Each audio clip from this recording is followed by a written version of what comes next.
इथं लावायची, chamber lock करायचं, इथून याला प्रेस करायचं.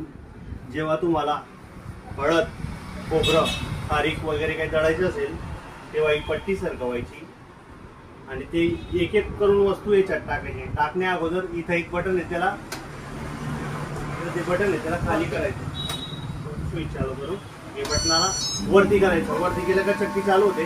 याच्यात खोबरं एक एक एक एक करून टाकायचं, सगळं मांड्यात दळलं जाईल. बरोबर, एक एक एक एक दोन दोन दोन दोन करून सोडायचं. ही प्लेट जी ही अर्धीच ओपन करायची.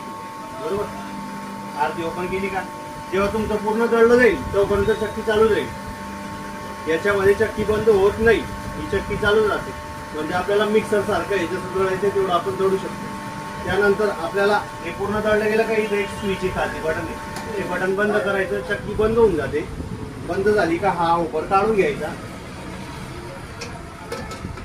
हा उपर काढून घ्यायचा बंद झालं का.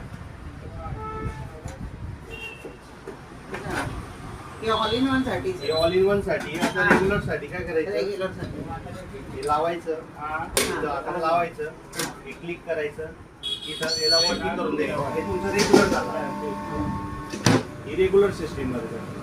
आता हे तुमचं धान्य टाकलं तर चक्की चालू होईल आणि जर धान्य संपलं तर परत चक्की तिची बंद होऊन जाईल.